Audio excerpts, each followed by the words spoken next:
aquilo que você está sendo desafiado a vencer e lutar, Deus vai trazer respostas para você.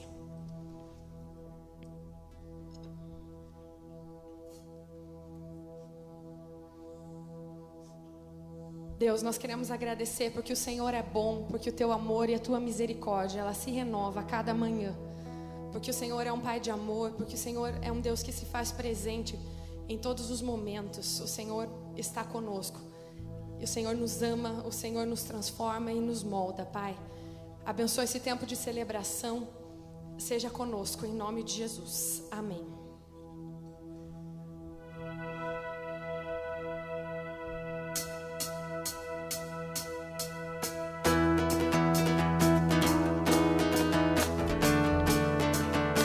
Deus é bom em todo tempo.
Deus é bom, Ele é santo, Ele é poderoso e digno de todo o nosso louvor, amém? Dê o seu melhor a Ele nessa manhã.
Deus está aqui.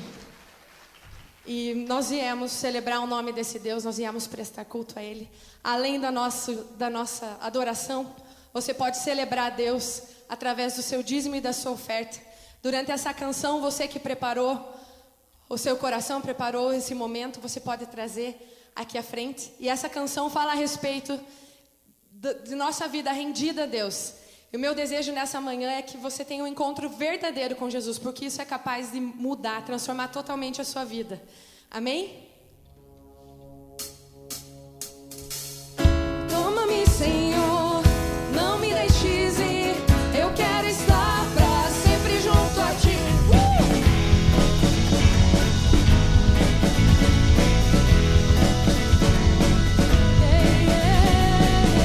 Tudo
Seguro estou nos braços daquele que nunca me deixou.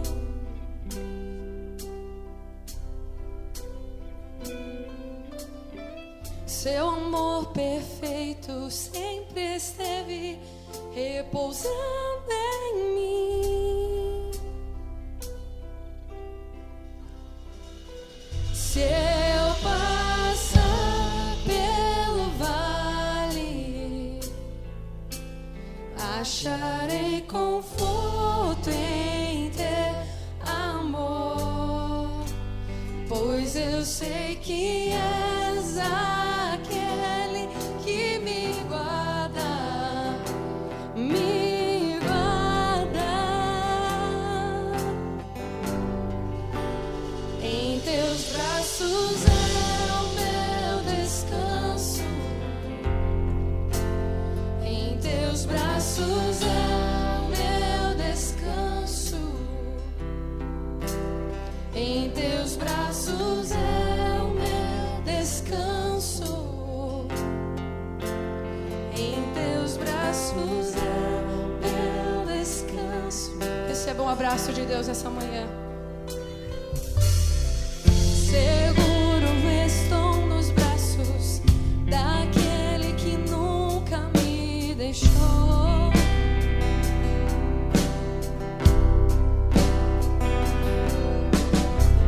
Seu amor perfeito sempre esteve repousando em mim. Oh, e se eu passar pelo vale, acharei conforto em teu amor, pois eu sei que és aquele que me guarda, amado Deus. Em teus braços é o meu descanso, em teus braços é o meu descanso, em teus braços é o meu descanso, em teus braços é o meu descanso.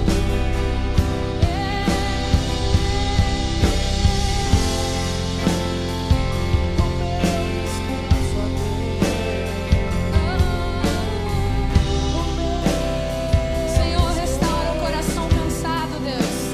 Dá força, Senhor. Aqueles que estão exaustos, Senhor. Multiplica, renova as esperanças, Senhor. Derrama do teu amor sobre cada coração, Pai, nessa manhã. Recaio em tua graça,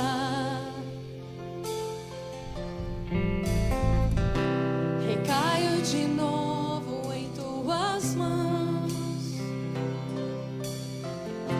recaio em tua graça,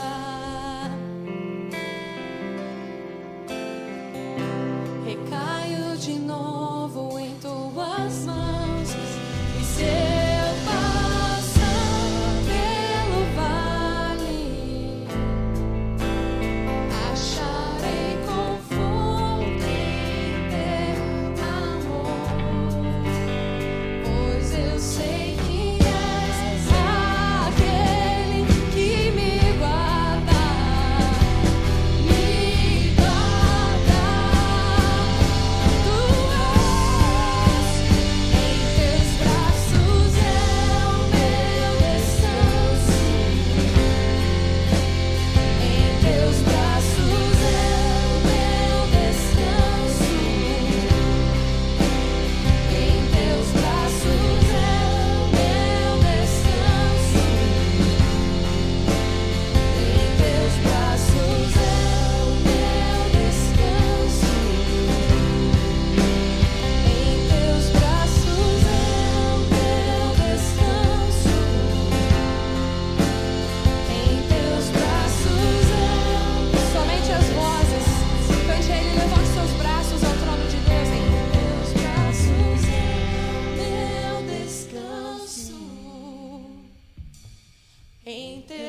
braços é o meu descanso. Em teus braços é o meu descanso. Em teus braços é o meu descanso. No momento de alegria, não há lugar melhor para se estar senão nos braços do Senhor. Porque toda alegria é potencializada quando a gente está nos braços do Senhor. Nos momentos de dificuldade, de dor, de medo, de insegurança, não existe lugar melhor para se estar do que os braços do Senhor. Porque dos braços do Senhor emana cura, emana restauração, emana aconchego, emana consolo, conforto, paz. É isso que representam os braços do Senhor.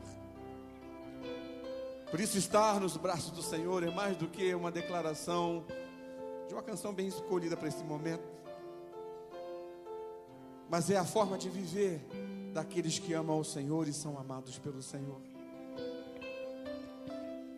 Por isso eu queria te convidar nesse momento a se aconchegar nos braços do Senhor.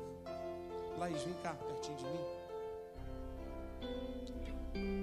A gente continua orando pelo Luiz e pela família. A gente continua orando pela Jane, pela família. A gente continua orando pela Regina, pela família. A gente continua orando pelo Edinho, pela família. A gente continua orando se tem algumas situações aqui que envolvem saúde. Mas você continua orando e com certeza no seu grupo pequeno também há oração a respeito da sua vida, das suas lutas, das batalhas que você tem enfrentado. Nós vamos orar de novo aqui nessa manhã. E vamos orar, por que eu chamei a Thaís? Porque a Laís vai fazer uma cirurgia essa semana, quarta-feira, nos olhos. E nós vamos orar por ela. Ela é um pedacinho de mim. Ela é um pedacinho de você. Teve uma vez que nós cantamos essa canção aqui, e eu estava com meu coração muito apertado, sentado aqui nessas cadeiras aqui, onde vocês estão. E essa menininha pequenininha aqui saiu do lugar onde ela estava. E quem estava ministrando falou a mesma coisa que a Elaine falou, né? Que você experimente nos braços do Senhor, nos braços dos seus irmãos. E ela foi os braços de Deus para me confortar naquele momento. Nós vamos orar. E vamos crer. Vamos colocar a causa desses nossos queridos. Coloque a sua causa também diante do Senhor. Deus, nós somos dependentes de Ti, não temos vergonha de dizer isso. Somos dependentes do Senhor. Somos dependentes para respirar, para sorrir, para viver, para fazer, para realizar, para decidir, para escolher, para pensar. Somos dependentes para tudo. Sem o Senhor, a nossa vida não faz sentido, não tem sentido algum. Obrigado por isso. E obrigado porque a Tua palavra nos lembra que toda boa dádiva e todo dom perfeito vem do Pai das luzes, em quem não há sombra de variação. E é por isso que nós queremos beber dessa fonte nessa manhã. A única fonte capaz de suprir a sede humana de vida. E por isso que nós estamos na Tua presença e clamamos ao Senhor pelos nomes que nós mencionamos aqui. Falamos da Regina, falamos da Jane, falamos do Luiz, falamos das famílias, do Edinho, falamos e falamos da Laís também, Senhor. Pedimos, ó Deus, a Tua intervenção e o Teu cuidado. Em primeiro lugar, que eles se sintam aconchegados nos Seus braços, porque este é o lugar mais seguro para se estar, para qualquer ser humano. E que ali nos Seus braços eles sejam renovados. E ali nos Seus braços, ó Deus, eles possam experimentar. Se for necessário o consolo, que venha o consolo. Se for necessária a cura, que venha a cura. Se for necessária a libertação, que venha a libertação. Mas, Senhor Deus, que em todo tempo, todos esses irmãos e irmãs saibam que a vida deles está sob o Teu controle. E que eles estão seguros, porque eles estão nos Seus braços. É por isso que nós temos certezas a respeito da cirurgia da Laís. e temos certeza do teu cuidado com cada uma das pessoas pelas quais oramos nessa manhã. Nós nos entregamos a ti, gratos porque sabemos que o Senhor ouve as nossas orações e está cuidando de tudo. Em nome de Jesus. Amém. Amém? Deus abençoe o seu coração. Pode sentar um pouquinho.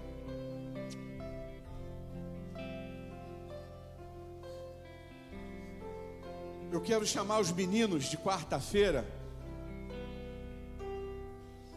que a gente se reúne na quarta-feira à tarde, os meninos, para que venham aqui à frente me ajudar hoje, nesse momento que nós vamos participar da mesa do Senhor. Bem rapidinho, meninos. Os meninos de quarta-feira às 15 horas. O Gerson já falou com vocês. Só venham aqui, por favor. Meu bem.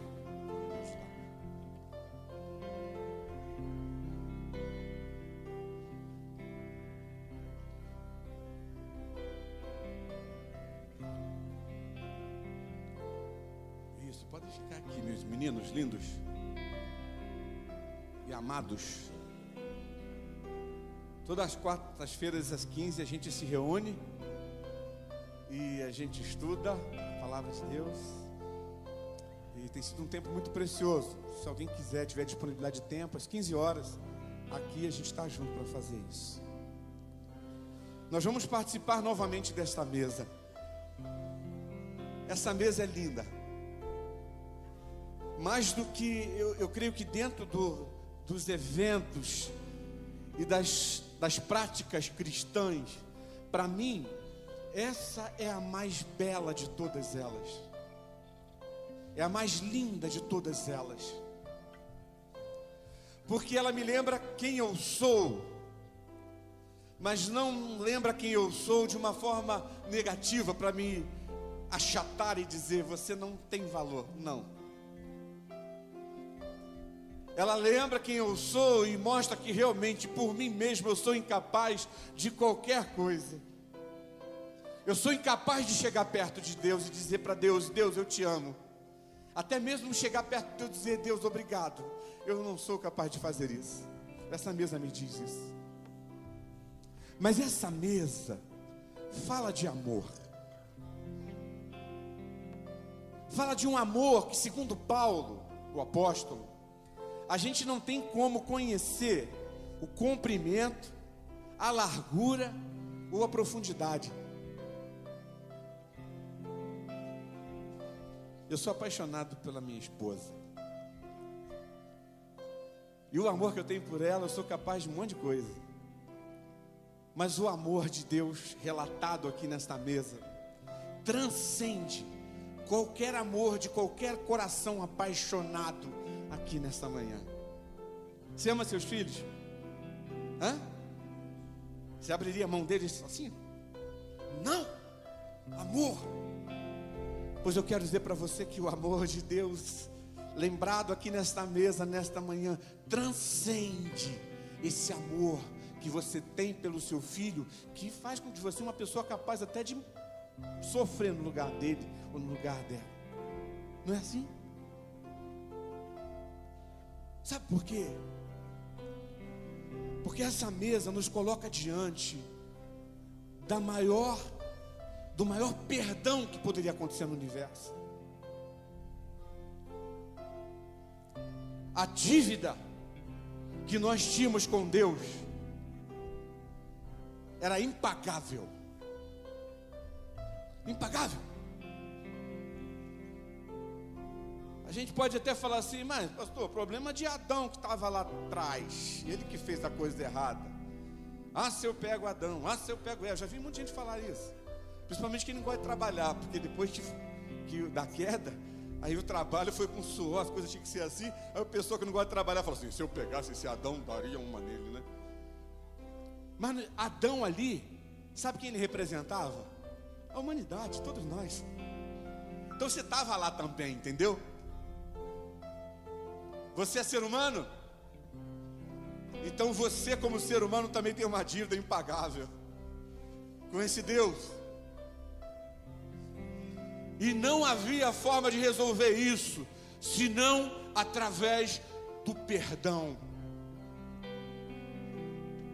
E é exatamente isso que Deus faz. Deus olha para você e te enxerga pecador, indigno dele, indigno do seu amor, mas ainda assim Ele te ama, mesmo sabendo que para oferecer o que Ele queria oferecer, que é o perdão, isso custaria a vida do seu filho unigênito, que é o nosso irmão mais velho nessa família. Mas ainda assim Ele faz. Isso atribui a você um valor que deve nos levar a viver uma vida de gratidão. Eu concordo com a proposta que a Elaine fez aqui, né? Falou, vamos orar, mas não vamos pedir. Vamos orar, mas vamos agradecer, porque nós temos, para cada pedido, nós temos milhões e milhões de gratidões para colocar diante de Deus por aquilo que Ele é. E a maior gratidão é pelo perdão que nós recebemos em Jesus Cristo.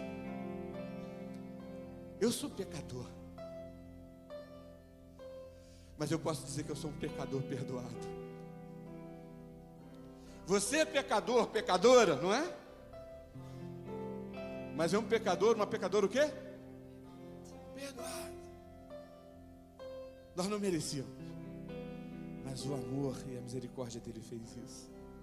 E para que nós não nos esquecêssemos disso, Ele tomou um pão. E numa reunião íntima com seus discípulos ali, no momento de despedida, Ele parte o pão e diz: esse é meu corpo partido por vocês. Tomem, comam, façam isso sempre. Quando? Sempre em memória de mim. De modo semelhante, Ele pegou um cálice e disse: esse cálice aqui é o cálice de uma nova aliança que eu faço com vocês. Na Bíblia, ali, principalmente no Antigo Testamento e no começo do Novo Testamento, de uma forma definitiva, toda aliança que Deus fez com a humanidade sempre implicou em derramamento de sangue. Há um preço na aliança. Só que Deus cessou esse negócio numa aliança definitiva. Jesus diz: esse é meu sangue derramado por vós. É o sangue de uma nova aliança e definitiva aliança que Deus faz com você, baseada no perdão. Bebam, façam isso sempre em memória de mim, até que eu venha. Essa mesa é um memorial que não nos deixa esquecer que nós somos pecadores, mas pecadores perdoados. Amém? Isso alegra o seu coração? Então dê um sorriso.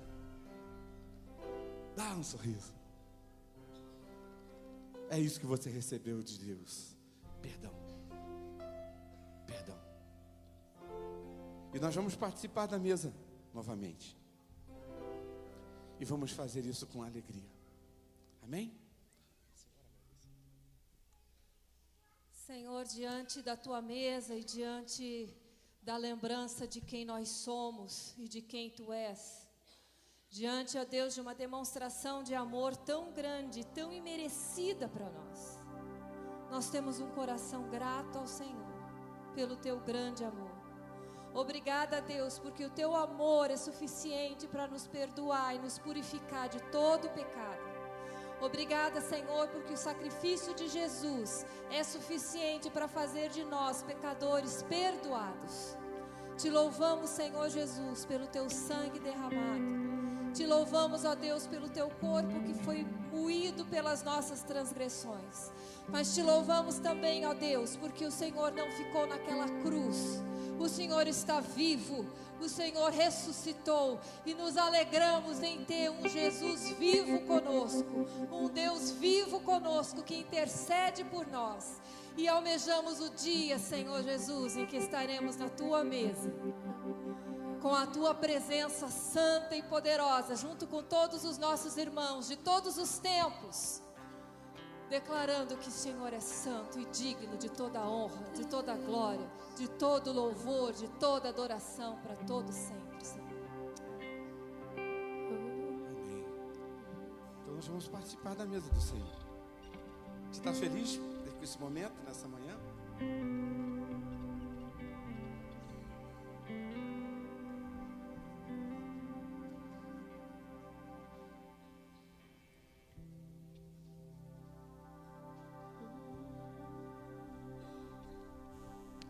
O seu Romeu e Guto pode ficar de frente para esses aqui, ó. Vocês atendem esse grupo. Olhando o seu leitor aqui.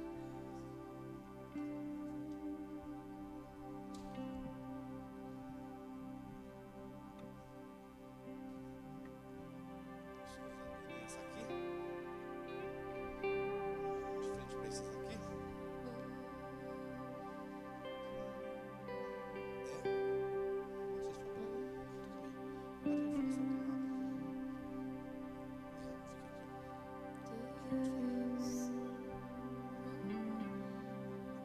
Olha só, gente.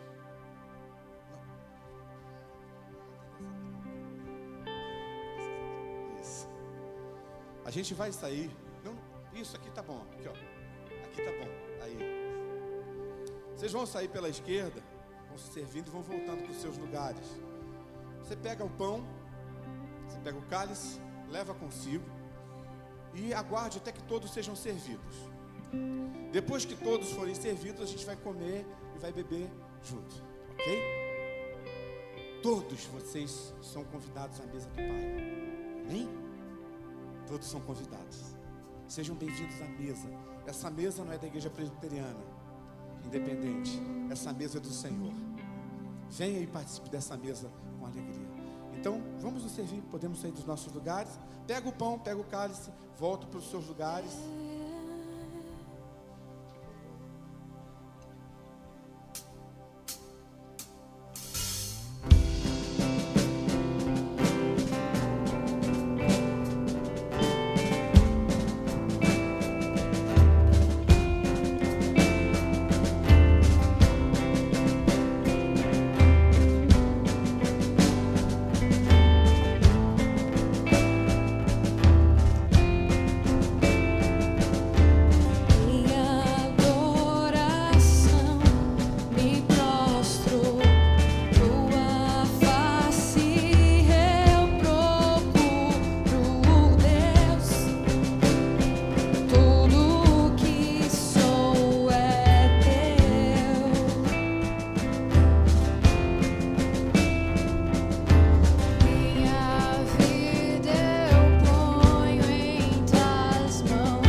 Deus de amor.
amei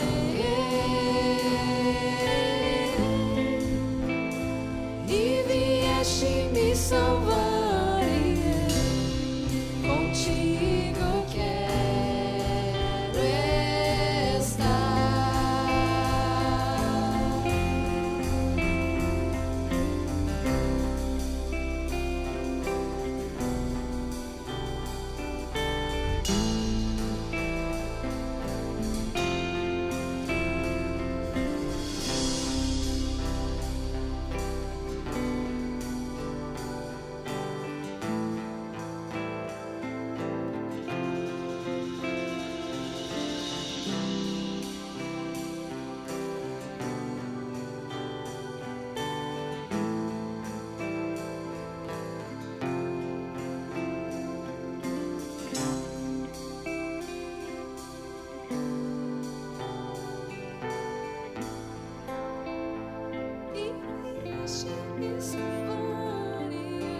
Olha que coisa linda, né?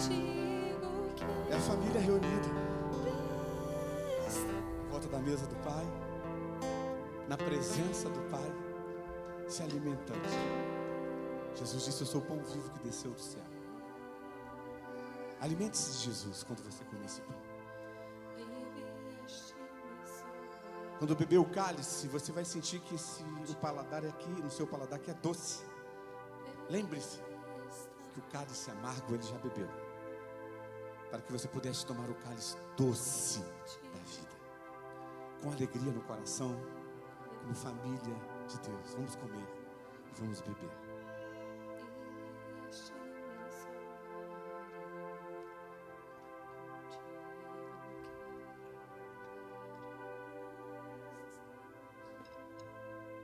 Te agradecemos, Senhor, por esse privilégio. Poder comer o pão, beber o cálice e fazer isso em família. Obrigado, Senhor. Que o Teu Espírito Santo encha cada um de nós, os nossos corações nessa manhã, ao participarmos desse tempo tão precioso que o Senhor tem nos dado. Que o Teu nome seja engrandecido em nossas vidas. Que sejamos verdadeiramente alimentados nessa manhã. Em nome de Jesus. Amém. Podem sentar, queridos.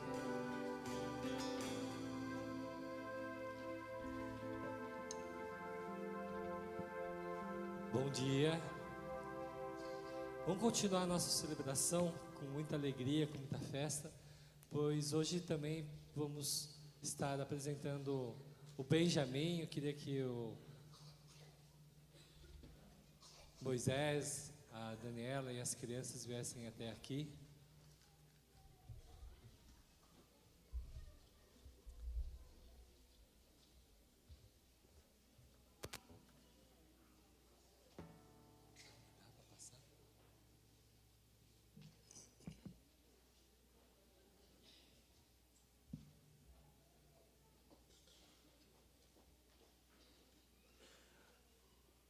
Moisés, Daniela, os filhos, só que não são todos esses que estão vindo, tá, gente?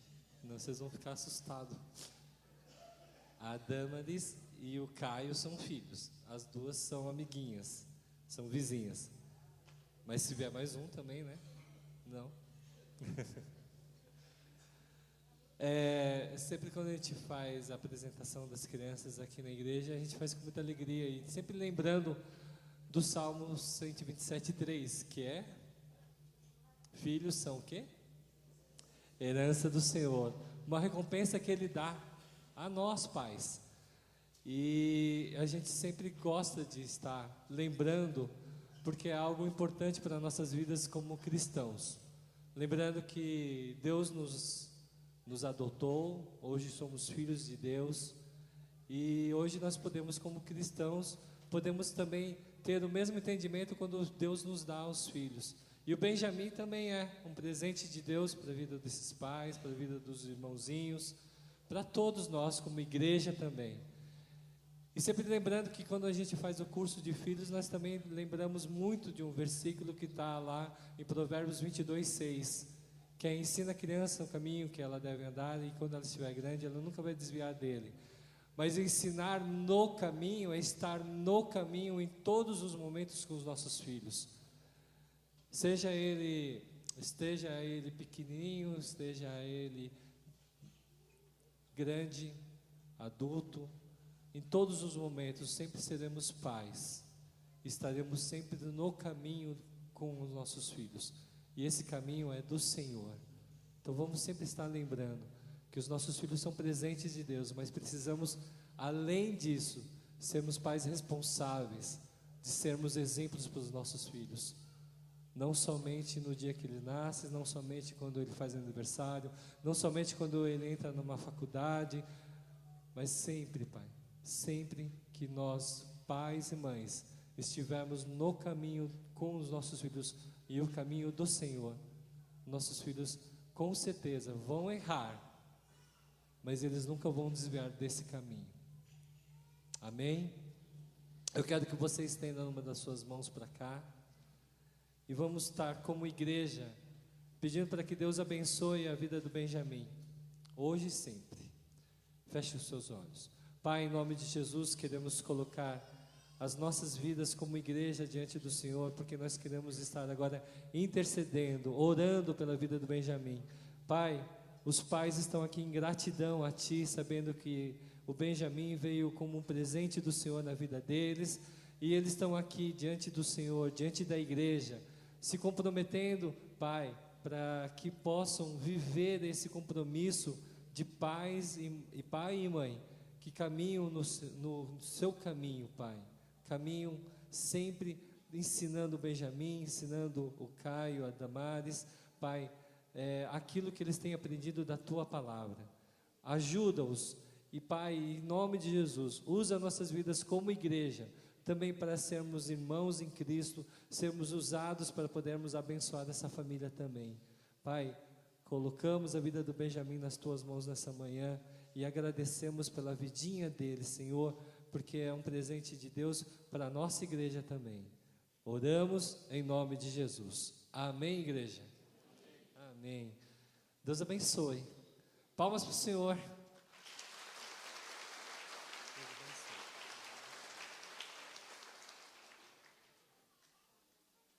Continuando a nossa festa,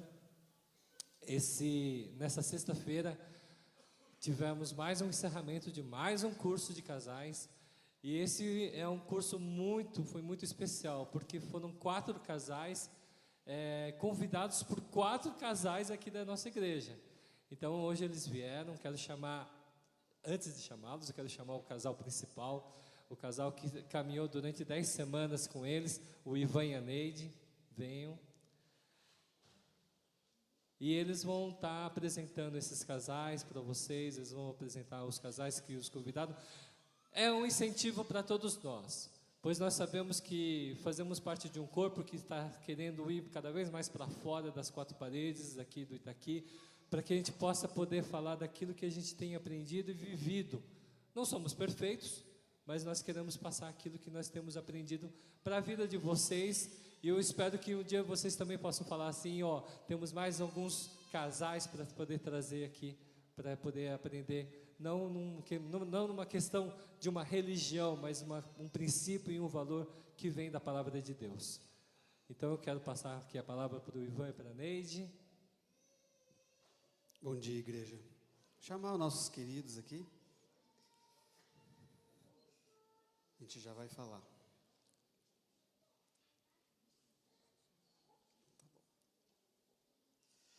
A gente sempre diz que cada grupo é muito especial, né? Já perdi as contas de quantos grupos de casais a gente fez, mas sexta-feira foi bem gostoso. A gente falou para ele assim que, para nós, ao mesmo tempo que é muito gostoso e especial, se torna assim difícil, porque a gente aprende a amar eles de uma forma muito intensa, né? E a gente sabe que por mais que a gente vá ter junto, vá ter contato, não continua as 10 semanas, né? Mas foi muito especial estar com vocês, muito especial mesmo, tá bom? Todos os grupos são especiais. Nós queremos chamar alguns casais aqui, a gente vai chamando por nome, que foram que indicaram eles para a gente. Cadê a Mel e o Brito? Tá ali. Quem vai abrir é a Silvana e o Emerson.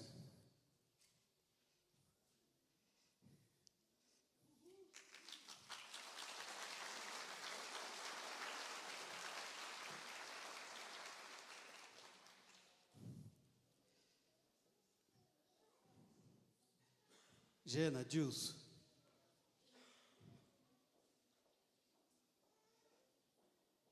A Gena e a Dilson são muito amigos da Claudete e do Leandro. É bom que a gente aprendeu a conhecer mais eles. Falaram mal bastante do Adilson e da Gena. Entregaram.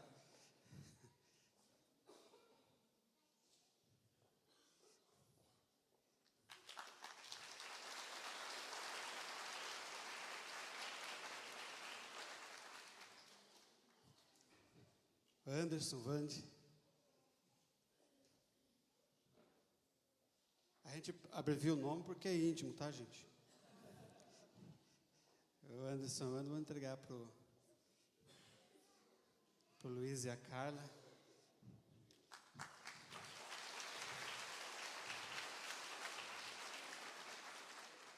O Luiz e a Carla são bem novinhos de casado, gente. Só nos ensinaram. Uma bênção, né? A gente quer chamar a Tânia. Cadê a Tânia? Ah, tá ali a Tânia. A Tânia, de Jean e a Daniele. Amigos, né?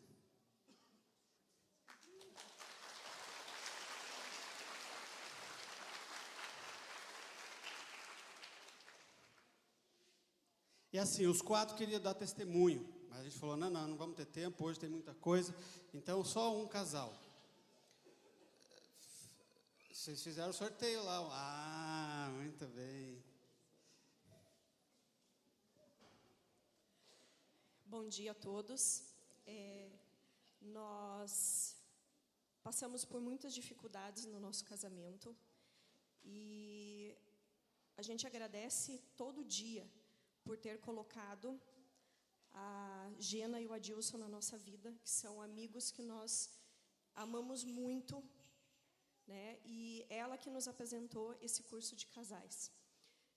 Nós já estávamos saindo de uma crise muito grande e ela que nos falou, vocês devem fazer porque isso vai fortalecer muito a união de vocês. E nós começamos, Deus colocou mais 2 pessoas maravilhosas, a Neide e o Ivan, que nos ensinaram muito. E assim, o mais importante desse curso foi a troca de experiência. Isso é o que mais nos marcou, né? O que nós aprendemos e o que nós passamos também para os casais que fizeram, né, esse curso com a gente. Então, vale a pena lutar pela sua família, vale a pena lutar pela pessoa que está do seu lado, que você escolheu, né, o seu esposo, sua esposa. Então, nós vamos levar essa experiência para o resto da nossa vida.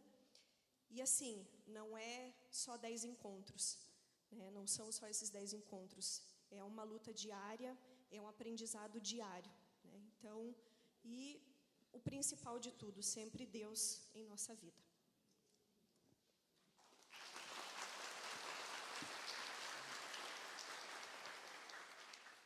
Bom, depois das palavras da minha esposa, não tem mais o que ser complementado, a não ser que, primeiro, nós queremos agradecer a Deus, em seguida a Janaína com o Adilson, a Neide com o Ivan, aos nossos amigos, né, os casais amigos, a igreja que proporcionou, né, e proporciona esse trabalho muito bonito, a todos vocês que fazem parte dessa igreja, né, que deixam ela cada vez mais forte.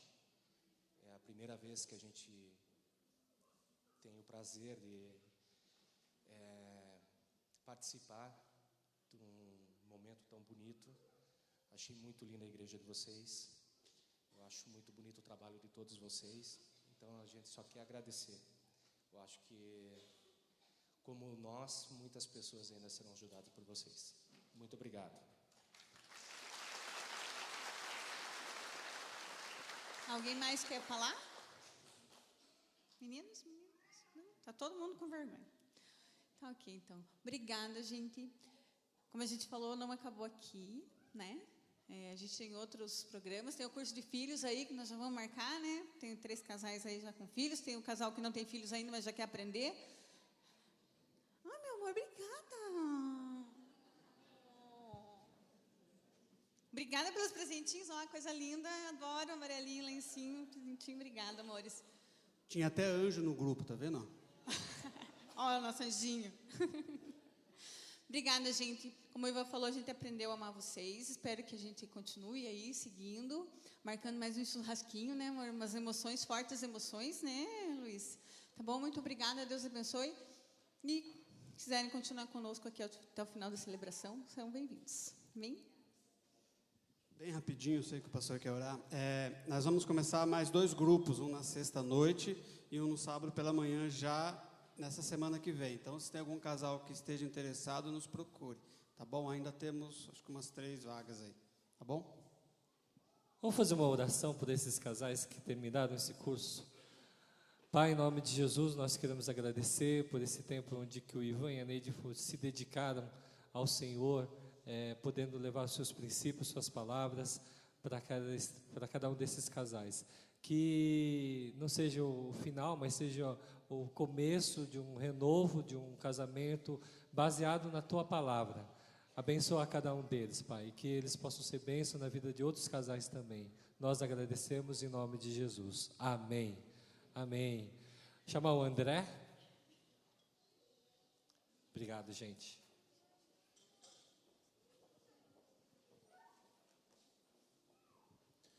Bom dia a todos.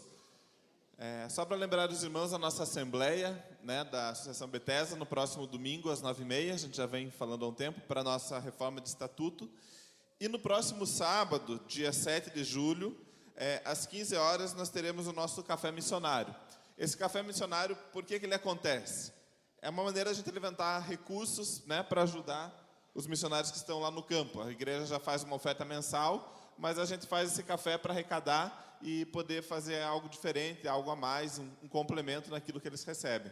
Então, o valor é de R$20 por pessoa, e além disso, você pode trazer um prato doce ou salgado. Não precisa cada pessoa trazer um prato. Se vem com um amigo, com a família, traz um prato à família. Se você não pode vir no café, você pode comprar também o convite e presentear alguém, ou você pode só conversar com o pessoal para fazer a doação de uma comida, de um prato, porque o objetivo é apoiar os missionários, tá bom? Então, a Loures, cadê a Loures? Está por aqui sempre.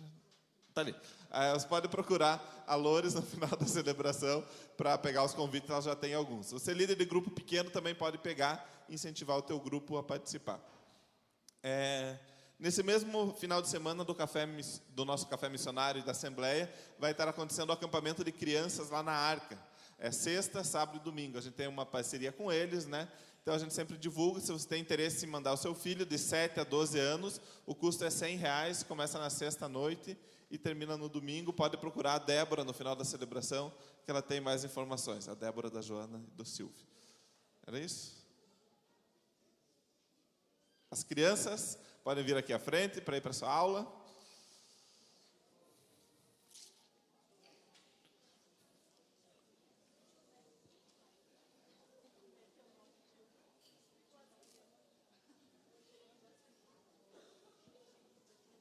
Coral pode se posicionar. Enquanto as crianças estão vindo e o coral está se posicionando, deixa eu compartilhar uma bênção com os irmãos. No início dessa semana, eu, a Eliane e o pai, nós conversamos, perguntamos, escuta, e o piso da escola, será que vai dar o dinheiro para a gente terminar? Será que vamos colocar o piso já? Vamos esperar mais um pouquinho? A gente já tinha feito 2 solicitações de doação, achávamos que não tinha dado certo. Ele falou, puxa, o dinheiro está bem esticado, temos que esperar um pouquinho para decidir. No dia seguinte, a Eliane me procurou e falou, André, chegou aqui um e-mail dizendo que a gente recebeu a doação de 400 metros de piso da Insepa, só que a gente precisa retirar em São Mateus. Eu falei, puxa vida, como é que a gente vai tirar lá em São Mateus? Já mandamos lá no grupo da igreja, lembramos do James, o James falou, não, eu estou indo para Rio Negro, já dá certo na volta. Chegou sexta-feira, chegaram aqui, né, 400 metros de porcelanato, daquele lindo, doação da Insepa, aquele que se a gente fosse comprar, daria uns 15, 20 mil reais, daí para si, mais, né? uns 40 mil reais em piso, né, uma doação. Então, assim, quando a gente sempre fala, quando a gente não tem mais, Deus vem e faz do jeito dele. Então, muito obrigado a Deus, né? Isso só fortalece no nosso coração saber que isso que a gente está fazendo não é um sonho nosso, é um sonho de Deus, e Ele está no controle de tudo isso. Então, que os irmãos continuem orando, contribuindo, né? E cada um na sua área. Às vezes fala, puxa, o James, motorista de caminhão, como é que eu vou ajudar na construção da escola? Trazendo o piso para nós. Deus usou a vida dele. O baiano lá na Insepa levou lá o pedido para nós. O primeiro pedido foi o baiano que levou. Então, Deus usa cada um da sua maneira, na sua área, né? Para que esse sonho dele se realize. Vamos orar, pessoal? Alguma criança quer orar hoje? Não, até abaixaram a cabeça hoje. Deus, muito obrigado pela vida dessas crianças, muito obrigado porque eles são um presente do Senhor para nós, é um privilégio ter eles aqui conosco, Pai. Eles não são o futuro, mas são o presente dessa igreja, nós entendemos isso, e por isso nós, Pai, temos tido esse zelo, esse cuidado no trabalho com eles, Pai. Então nós pedimos que o Senhor abençoe a vida da Mônica, do GSEC que estão à frente, de cada coordenador, de cada professor, Pai, para que eles possam continuar sempre ouvindo e aprendendo de Ti, em nome de Jesus. Amém. Podem ir, pessoal.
Seja assim, que o Senhor nos fortaleça e renove a vida sobre nós. Amém? Você está feliz? Vocês me dão mais alguns minutinhos para a gente conversar um pouco? Prometo que não passo de 1h30, tá bom? Se alguém me convidar para almoçar, eu vou até meio-dia. Se tiver sobremesa, eu termino lá por 11h40, mais ou menos. Se tiver pudim de leite condensado, nossa, vamos agora. Brincadeira, né? Mas vamos fazer a nossa reflexão. Vou procurar ser bem assim objetivo, mas sem perder aquilo que a gente tem que ver aqui. Estamos felizes com vocês aqui, viu? Sintam-se à vontade, voltem sempre que tiverem vontade de estar conosco, são muito bem-vindos, né? Tem uns amigos também, novos amigos que eu tenho feito, Ricardo, o Chorão, né? Como eu, também chora pra caramba esse aí, Careca também, gente boa, barbudo e careca, sempre gente boa, né? E Chorão também, né? O Tiago também, né, filhão? Bom você estar aqui também. Nós estamos num tempo assim precioso que Deus tem nos proporcionado. Nós estamos fazendo nossas reflexões a respeito das parábolas de Jesus, e tem sido um ensinamento muito rico a respeito do reino de Deus, a respeito dos propósitos de Deus, e hoje não vai fugir a regra. Nós vamos conversar um pouco sobre a parábola que Jesus contou, trazendo ensino, que está registrado lá em Mateus, capítulo 18, de 23 a 35. Então, se você tem uma Bíblia, você pode abrir lá, tem um smartphone, um tablet. Se tiver decorada a Bíblia na cabeça, acessa lá. Nós vamos ler do verso 23 até o verso 35. Mateus 18, de 23 a 35. Diz assim: Por isso, o reino dos céus é como um rei que desejava acertar contas com seus servos. Quando começou o acerto, foi trazido à sua presença um que lhe devia uma enorme quantidade de prata.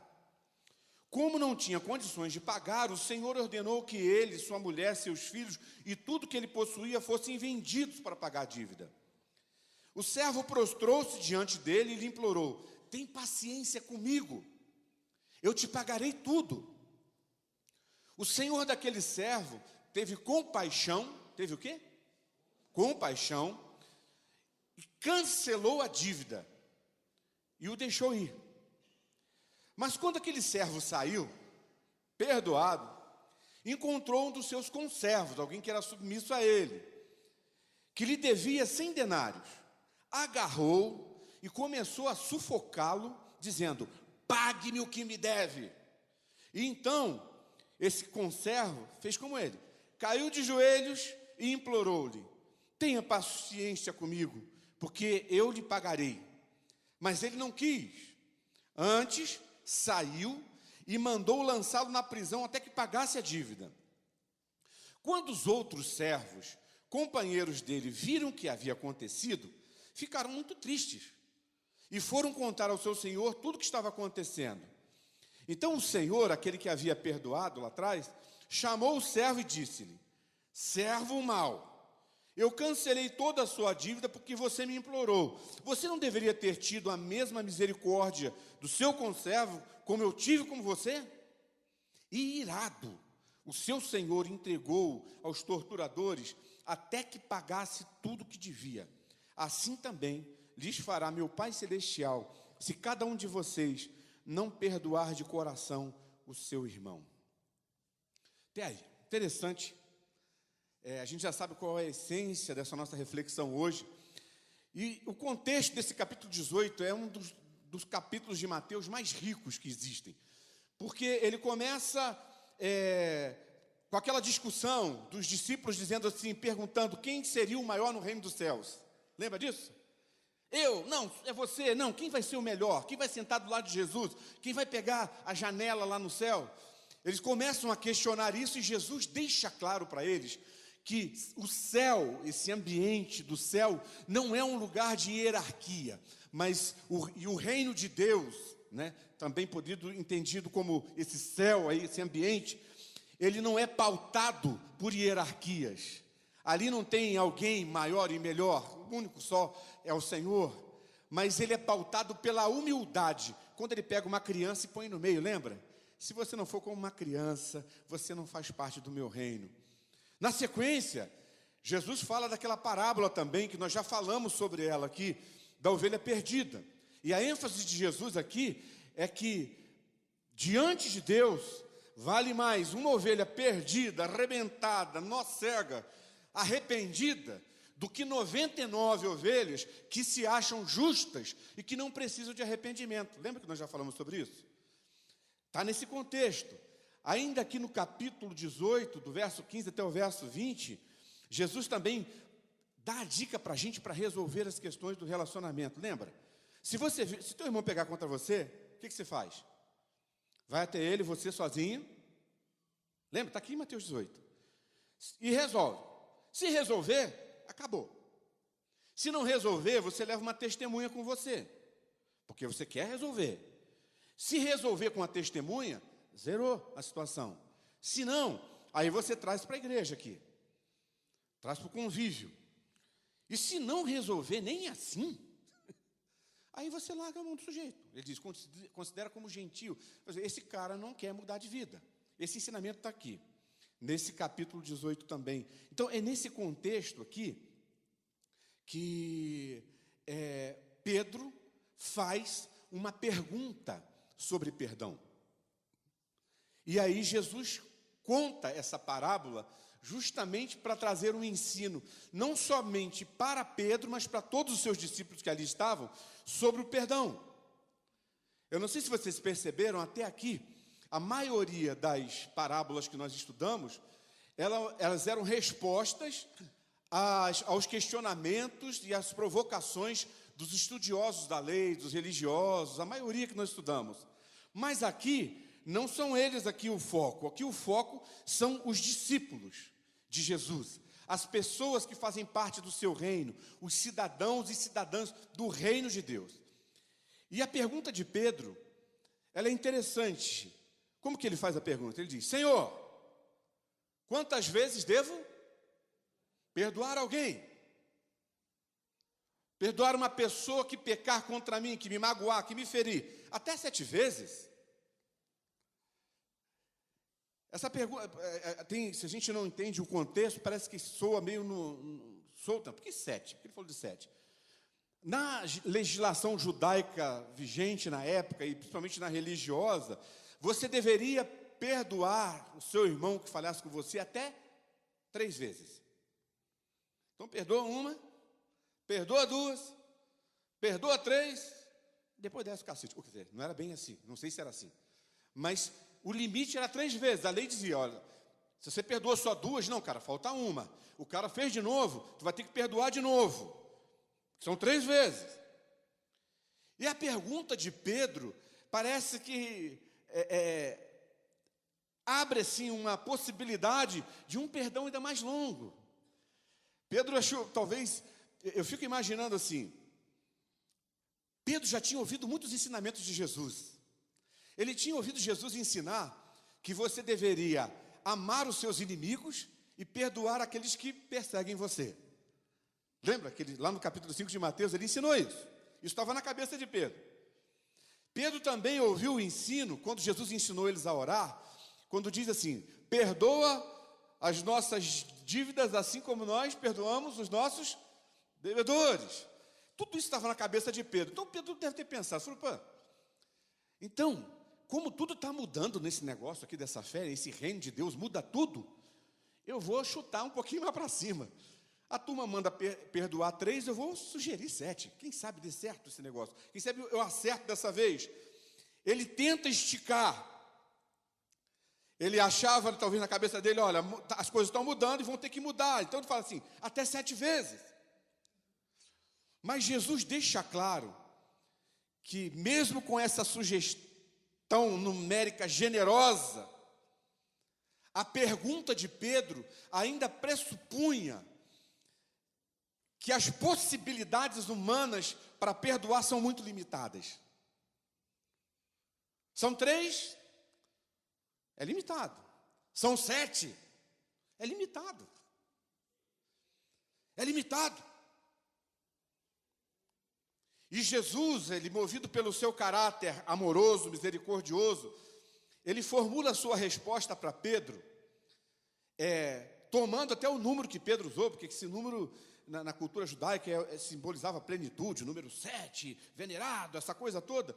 e multiplica esse número de tal forma para trazer o ensino de que é preciso perdoar sempre, quantas vezes forem necessárias. Isso é muito simples, não é? O que vocês acham? Não é simples. Não é nada simples, mas eu queria poder amenizar um pouquinho esse ensino para dizer para a gente que tem uma folguinha aqui, mas não tem uma folguinha. E a parábola que Jesus conta aqui, ela vai explicar esse dever. Qual o verbo que eu usei aqui, gente? É dever. É isso que ele diz lá. O dever de perdoar sempre, sem limites. Quer seguir Jesus? Tome cada dia a sua cruz. Negue-se a si mesmo. Porque não tem moleza no seguir a Jesus. E para nós entendermos bem essa parábola, nós vamos dividi-la em 3 cenas. A primeira cena aparece do verso 23 ao 27. Dá uma olhadinha aí. Essa cena, ela mostra a dívida impagável e o perdão imensurável. Resumindo esse contexto, esse bloco aí. É interessante porque o texto diz ali, Jesus diz nesse texto, que aquele servo devia 10.000 talentos. Isso para a gente assim, parece, o que significa isso? Era uma moeda corrente na época. Um talento equivalia a 34 quilos de ouro. E um talento era equivalente a 6.000 denários, que é outra moeda que a gente também vai aqui conversar sobre ela. Lembra que nós já falamos aqui que um denário era o valor do pagamento de um dia de trabalho de um trabalhador braçal naquela época? Lembra? Um denário. Recebia um denário, era o valor que um trabalhador braçal ganhava por dia. A dívida do cara ali era de 10.000 talentos, só que cada talento equivalia a 6.000 denários. Ou seja, era uma dívida impagável. Impagável. E dá para a gente ver, assim, estudando a proporcionalidade, porque cada província ali dentro da nação, na Palestina, que era vinculada ao Império Romano, ela deveria pagar para o Império cerca de 900 talentos. 900 talentos por mês. Por ano, desculpa. 900 talentos. E a dívida dele era de 10.000. Ou seja, seriam mais de 10 anos de receita de uma província para conseguir pagar aquela dívida. Ou seja, era impossível para uma pessoa, para um ser humano, por mais rico que fosse, pagar aquela dívida. E diante dessa situação, o que o rei faz? Ele chama a pessoa para a prestação de contas, e como a pessoa não tinha condição de pagar e já estava endividado e não tinha o que fazer, o rei dá uma ordem. Ele fala assim, olha, vende tudo que ele tem, vende até ele mesmo e a família dele, e isso aí vai pelo menos amenizar um pouquinho essa dívida, porque não pagaria. A dívida é tão grande que, mesmo vendendo a família toda, não seria suficiente para quitar a dívida. E aí, nessa primeira cena, ela traz algo interessante. Ela traz o clamor do servo endividado. Você percebe aqui o clamor dele? Parece que o rei já veio com sentença, já veio dizendo, olha assim, ó, vamos vender tudo, você perdeu o Playboy. Acabou. E aí ele clama. Ele clama. O servo clama por uma segunda chance. Ele pede, me dá uma segunda chance. E ele fala assim, me dá um tempo.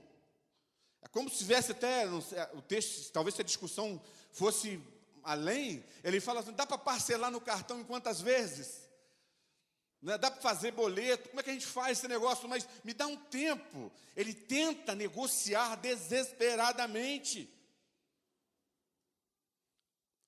E aí, a reação do rei, do Senhor, ela é surpreendente, porque diante do pedido do servo, diz o texto que o rei se compadece, a ideia de suas entranhas se moveram. Já teve sentimentos assim, em favor do outro? Mexe aqui dentro, você não sabe exatamente o que está mexendo, afeta a respiração, batimento cardíaco, mas mexe aqui, dentro de você. Ele se compadece e faz o quê, gente? Perdoa. Não havia outra possibilidade de resolver aquela situação. Mesmo vendendo a família e os bens do cara, a dívida não seria quitada, não havia outra possibilidade. E essa ação desse Senhor aqui, em relação a esse servo, ilustra o que Jesus havia ensinado na sua resposta para Pedro, ele dizendo: olha, nós temos que perdoar todos os erros dos nossos irmãos, não importando o tamanho dos erros, sempre. Sempre. E essa atitude desse rei cancela a dívida. Cancela. Por causa do perdão, existia dívida? Não, acabou. E aquele senhor fez daquele servo mais do que ele havia pedido, sugerido, e mais do que ele poderia esperar. Talvez ele não estivesse esperando isso.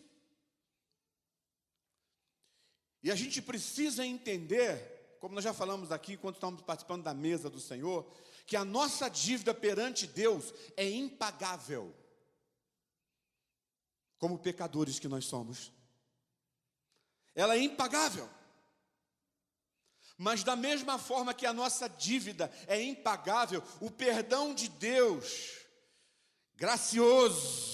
é gracioso, humanamente inexplicável, e é extremamente amoroso. Assim é o perdão de Deus.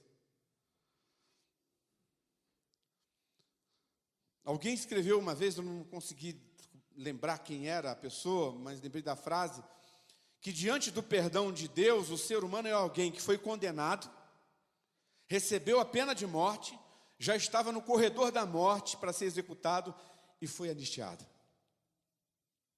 É assim que nós somos, é assim que devemos nos entender diante de Deus. A gente estava perdido, condenado à morte, no corredor da morte. Era o fim, mas foi anistiado. Então deve ficar para a gente, nessa primeira cena que nós estamos construindo aqui, esse ensino de que na comunidade de Jesus, no reino de Deus, o discípulo de Jesus deve perdoar o seu irmão de suas dívidas e não agir como cobrador mais brando do que os habituais, como Pedro tentou fazer. Ao invés de 3, 7 vezes. A gente tenta dar jeitinho. Aqui não tem jeitinho. No reino de Deus não tem jeitinho. No Brasil tem, mas no reino de Deus não tem jeitinho. No reino de Deus não tem como negociar. Você entendeu? Essas algumas verdades que são fundamentais. E aí se instala a cena número 2. A cena 2 está do verso 28 até o 31, que é a atitude mesquinha desse servo que foi perdoado. É interessante, nós já falamos aqui, que um denário equivalia o quê? A um dia de trabalho de um trabalhador braçal.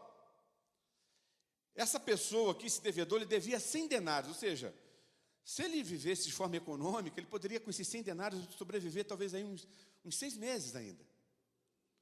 Ele devia isso, deveria ganhar muito pouco, né? Se era conserva, era uma qualidade de servo, de escravo ainda inferior, então talvez não tivesse perspectiva de um ganho maior. E nessa segunda cena acontece algo semelhante. Há um senhor, um credor, há um devedor, o credor chama o devedor para poder cobrar, o devedor suplica um prazo, tenta uma negociação. Só que a diferença aqui fica por conta da atitude do credor. Esse credor que havia sido perdoado, esse credor da segunda cena aqui, ele não tem misericórdia. E por isso ele não estende o prazo, e muito menos perdoa. Se a gente for contabilizar, que eu já falei para vocês sobre os números, a diferença das dívidas era absurda, não é? 10 mil talentos para 100 denários, era absurdo. E também foi absurda, e se torna absurda, a forma como esse credor que havia sido perdoado cobrou sua dívida. Absurdo. A forma como ele reagiu. Na primeira cena está lá o Senhor, compadecido, age de forma respeitosa, se mostra sensível à situação daquele servo, mesmo tratando de uma dívida impagável, mesmo ficando com um prejuízo financeiro, monetário, ele age com compaixão e perdoa. E nessa segunda cena, o servo perdoado, ele é agressivo. Diz o texto que ele pegava no pescoço e sufocava o sujeito, o conservo. E diante de uma dívida ridícula, gente. Ridícula. Mas difícil para aquele conservo pagar. Para ele era difícil. Essa segunda cena revela algo que nós precisamos refletir. Que o imenso perdão recebido do seu Senhor não mudou a vida do servo perdoado. O cara recebeu um perdão que não dá para descrever, mas esse perdão não mudou a vida dele. Esse servo que havia sido perdoado aqui, ele não deu o valor devido ao que havia recebido. E por isso ele não entendeu o propósito de Deus, ou o plano de Deus para aquele perdão recebido, que não deveria ser contido. Aquele perdão recebido deveria vazar para além dele. A gente precisa entender, e eu acho interessante isso que aconteceu aqui, por exemplo, nos depoimentos, desculpa usar vocês, mas assim, dos amigos que se importaram com vocês e que sugeriram para vocês a oportunidade de adquirir mais uma ferramenta para otimizar o casamento de vocês. Isso é fazer com que a graça recebida não fique contida, que ela vaze. Eu recebi, mas a coisa não é estanque, não fica aqui comigo, precisa vazar, tem que ir na direção do outro. A ideia aqui, para nós, é que a mão aberta para receber não deve permanecer fechada para dar. Foi isso que aconteceu com aquele servo. E a gente tem uma postura diante de Deus muito assim. É fácil a gente trilhar esse caminho, principalmente com essas teologias do sucesso a qualquer preço, a qualquer custo, de tudo é meu, sou filho do rei, papapá, papapá, papapá. A gente abre as duas mãos, viu os bolos para receber. Mas na hora de dar, fecha tudo. Fecha tudo. Isso é característico na vida de um ser humano, não é verdade? Essa tendência ao egoísmo. Mas deve ser inexistente na vida de um discípulo, ou de uma discípula de Jesus Cristo, ou de um cidadão do reino de Deus. Não é compatível. Não é compatível.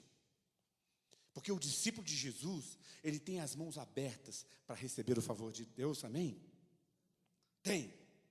Mas também as mantém abertas para distribuir favor, graça, perdão àqueles com quem ele convive. Amém? E a cena 3, não tem muitas cenas, só tem 3, tá? Daqui a pouco a gente já está terminando. A cena 3 aqui fala da consequência dos atos aqui e também fala um pouco de esperança.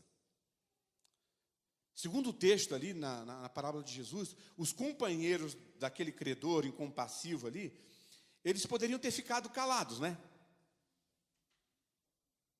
Deixa rolar, não é problema meu. É problema dele, ele que se vire. É uma tendência também do nosso tempo, do nosso mundo, que às vezes mina até mesmo a nossa vida de comunidade, problema dos outros. Graças a Deus a gente tem vivido diferente aqui, né? Não temos? A gente tem se importado um com o outro, tem se preocupado, isso é bênção de Deus. Não somos perfeitos, mas nós estamos buscando a Deus, procurando andar de forma séria com aquilo que a palavra de Deus nos diz. Eles poderiam ficar calados e omissos diante daquela situação ali, poderiam ficar. Mas eles pegaram e foram diante do chefão maior, denunciar o que aquele servo tinha feito. Olha, o comportamento daquele teu servo lá foi inadequado. Aconteceu isso, isso, isso. Quando a gente não consegue trazer para dentro da nossa vida prática, e principalmente nos nossos relacionamentos, o perdão de Deus, de certa forma nós estamos menosprezando o amor de Deus, a graça de Deus, o favor de Deus que vem na nossa direção.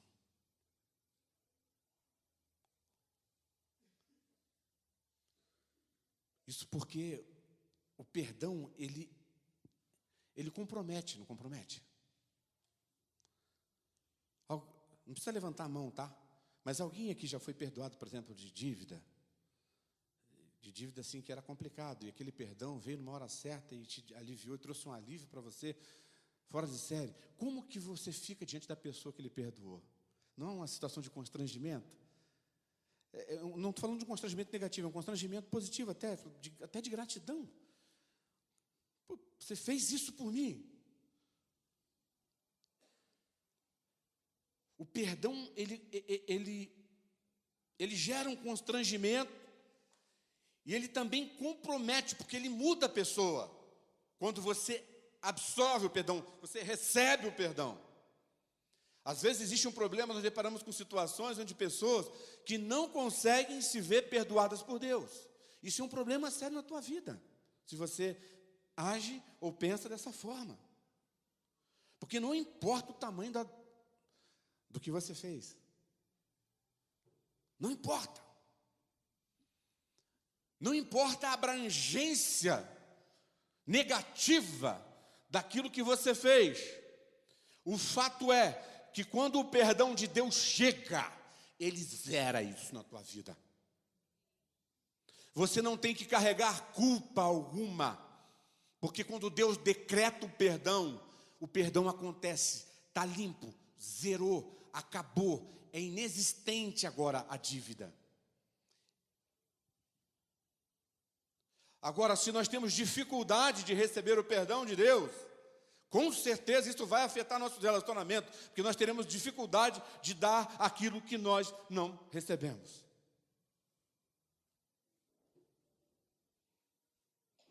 Quando a gente verdadeiramente entende e recebe o perdão de Deus, nós percebemos e somos movidos e constrangidos a espalhar nos nossos relacionamentos aquilo que recebemos.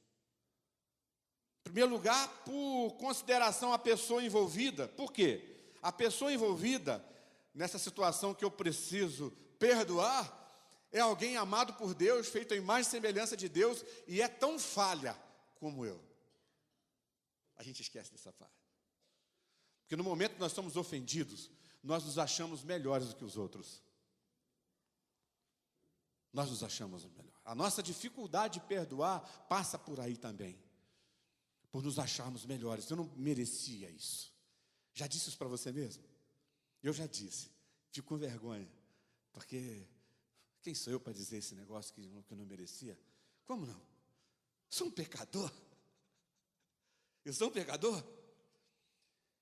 Nós devemos, então, espalhar esse perdão por consideração à pessoa, entendendo que ela é imagem e semelhança de Deus e que é pecadora e falha como eu, mas também devemos perdoar em obediência ao mandamento de Deus, porque é mandamento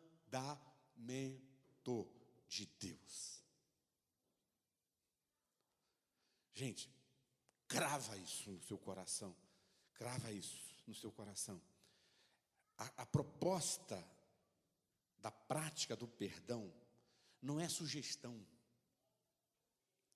não é dica, não é aquela coisa assim, na hora que você estiver legalzinho, você vai lá e perdoa. Não é isso. Quando você se sentir bem, aí você vai lá e perdoa. Ou depois de você orar, não estou sentindo de Deus que devo perdoar. Aí quando você sentir de Deus, vai lá e perdoa. Não se trata disso, você nunca vai encontrar nada semelhante a isso que eu falei para você agora nas Escrituras Sagradas. É mandamento. Mandamento vem de cima, vem do Senhor. Pensando no reino, vem do rei do reino. E o súdito desse reino deve obedecer. Sem questionar. Sem perguntar. Sem procurar subterfúgios. Sem tentar amenizar. Sem tentar amenizar. Porque o maior exemplo que você tem, a maior motivação que você tem é o teu Deus.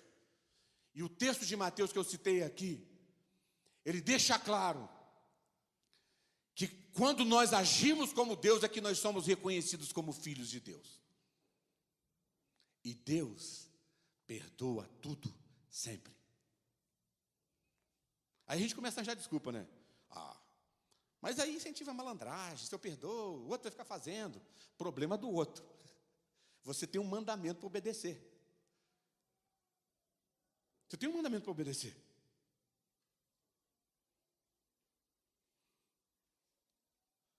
E só para a gente já está indo para o final da nossa reflexão, a oração que Jesus ensinou, voltando a ela um pouquinho, lá no capítulo 6, no verso 12, diz: perdoa as nossas dívidas assim como... Quem já fez essa oração alguma vez na vida? Só vocês? Todo mundo fez, todo mundo fez. Vocês estão fritos. Vocês estão fritos. Vocês pediram para Deus levar a sério a oração, gente. Não dá para falar com Deus assim, termina de orar e falar: Deus, brincadeirinha, aquela parte lá não, tá? Não existe isso, cara. Você falou, Deus acredita. E com canção também é a mesma coisa. Tem canção aqui que a gente tem que tomar. Eu lembro de uma canção que eu tinha medo de cantar. Mas depois eu comecei a cantar. Não aqui. Ainda quando eu estava lá em Londrina ainda. Ela falava assim: não quero viver para mim mesmo. Eu quero servir e amar, irmão, compartilhar e dividir tudo que tenho com você. Cara, já pensou nisso? A crentaiada canta. Dá a mão. As carinhas de espiritual.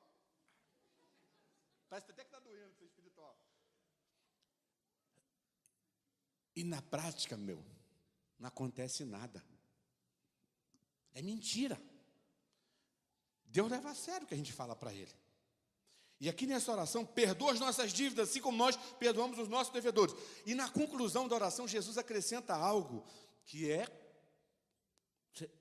meio indigesto, mas você tem que digerir, eu tenho que digerir. Ele diz: pois se perdoardes aos homens as suas ofensas, também vosso Pai que está no céu vos... O quê?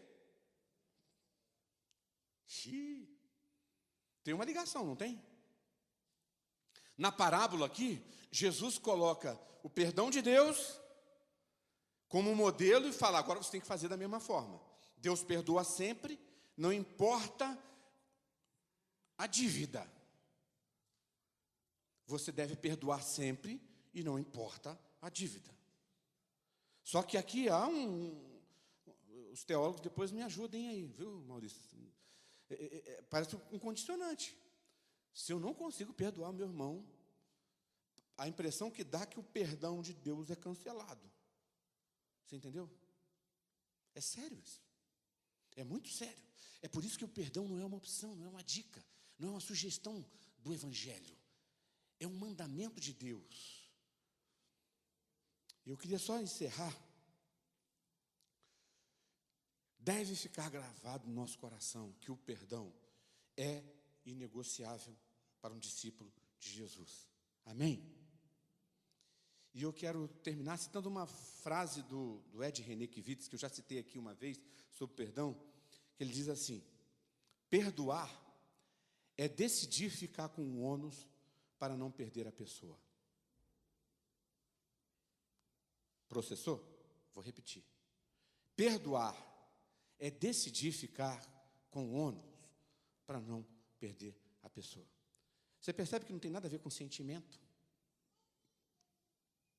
Você vai ficar com o ônus mesmo. Você foi ofendido, você foi magoado e você perdoa. Foi isso que Jesus fez na cruz. E é isso que Ele faz todas as vezes que você, arrependido, chega diante dEle e confessa o teu pecado. Você repetiu de novo. E essa é a prática do reino de Deus, da comunidade de discípulos de Jesus. Isso gera comunidade. O perdão. Porque com certeza nós vamos nos ferir, nós vamos nos magoar, mas o perdão será sempre o remédio de Deus para nos curar e fazer de nós a comunidade de Jesus aqui onde Ele nos plantou. Amém? Vamos ficar por aqui? Já valeu? Tem bastante coisa para a gente processar durante a semana. Qualquer dúvida, pode me procurar aqui, estou aqui à disposição, a gente pode conversar mais sobre isso, tirar dúvidas, mas grava isso no teu coração. Vamos ficar em pé, a gente está encerrando nossa reunião.